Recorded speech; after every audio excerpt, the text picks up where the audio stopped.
Hello, everyone, and welcome to this episode of Hone Your Speaker Skills, how to be a better speaker. Well, today I want to talk about what's in a story. If you are on a stage, be this in a podcast situation, be it in a virtual summit or on a live stage, or even in a networking meeting, telling stories is invaluable. Because that's the way we relate to people. That's where we relate to each other. That's how stories share information. And that information can be pretty confronting. It can be at a deep level. That if you said it factually, the barriers might come up. So stories are a wonderful way of getting your message across in a way that is not confronting, could even be comforting, particularly if you're telling a story of how you've been through some pretty rough times and how you've come out the other end of it. I mentioned networking. Well, when you are speaking to a networking group, you may be one of a number of people with your same professional head. So how are you going to stand out? What's the story that you can tell so that you're memorable for the right reasons? So are there situations that you can share, transformations that you have brought about or have come about because of your work? So client transformation stories, those are really important to give examples of what you do. And there are also other examples of your own personal stuff. The vulnerability piece, this is essential. If you are going to connect with an audience, like it or not, you're going to have to open up and be a bit vulnerable.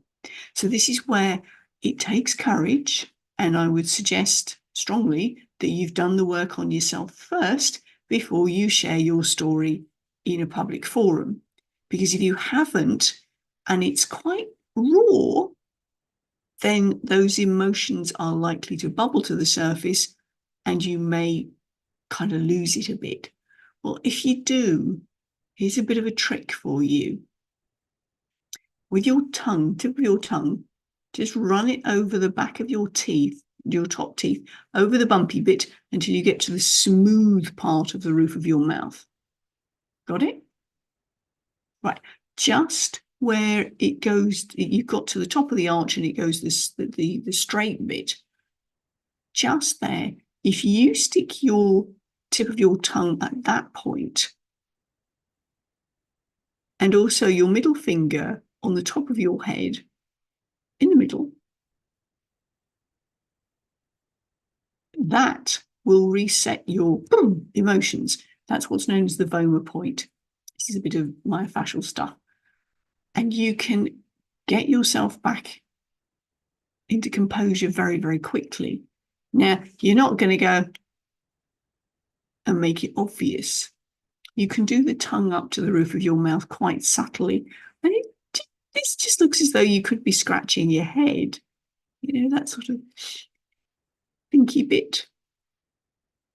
It's enough to give you that come back to yourself. For me, simply doing that, then I felt the, okay, bit of a technical bit here, piezoelectric feel, that almost buzz of electricity running through me. And that's what happens if you want to bring yourself back into I've got this. So that's if your emotions become overwhelming. Now, it's great to share some emotional stuff because, again, it shows you're human. It shows that you've got some stuff that you've been through. You've transformed your mess into your message, if you like. A bit cliched, but it's true.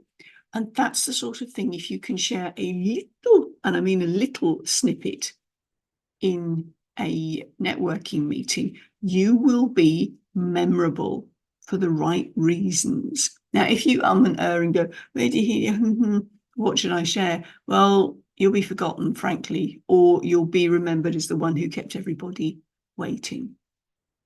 So keep it, and this is where you can rehearse it ahead of time.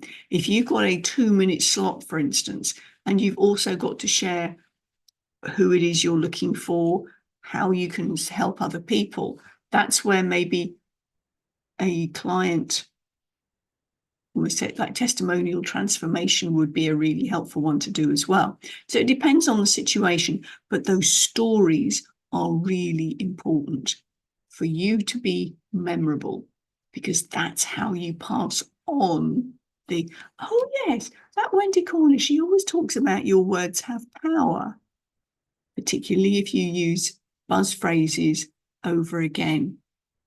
I'm known for the things about the internal scripts and things that, those things that you change in your mind, you change your internal scripts, you change the way you're thinking, and it impacts on how you show up in the world.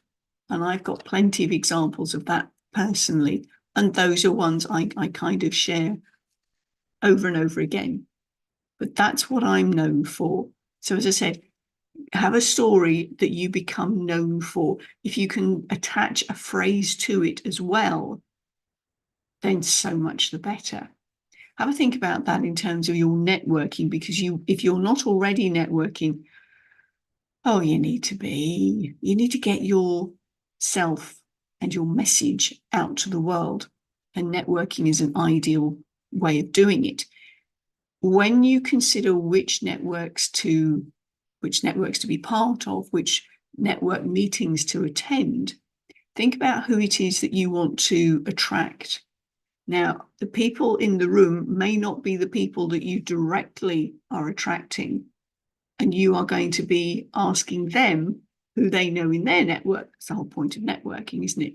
It's those little ripples, if you will. So you have to be very clear as to who your target market is, who the people are that you're talking to. Do you remember when we've spoken about the 9 pillars of influential communication? You need to know your purpose. You need to know the people that you are speaking to, or even ideally that one person, so it's very clear. You need to know where they're at, what they're stuck on, their pain, what they want to get to, their game, and know how to language it in a way that's going to go, oh, you get me. You're going to be using the power of your voice to be interesting and engaging. You're going to use your whole physiology, your facial expressions, your body language, your hands, your gestures. All of that's going to come in. You're going to have that sense of presence. So you're going to look at the camera. You're going to be giving eye contact to the people. If they're in the room, scan them. Make sure that they feel as though they are the person that you are speaking to. Make them feel special. You bring it all together in your performance. And yes, you plan out what you're going to say, who you're going to say it to, when are those meetings going to happen, where are those networks? How do you speak to people that are your ideal people, or the people who know your ideal people? That's where you've got the preparation, the planning ahead of time. And then absolutely you promote yourself in these networking meetings and in other situations. So there you go. That's a whistle-stop tour through the 9 pillars of influential communication in the context of networking and getting your message out there in story form. How can you be memorable and have a wonderful story that people go, that's the lady who talks about, that's the fella who speaks about. Trust this has been useful. Do message me with any questions, any queries, or any comments. I'd love to know more.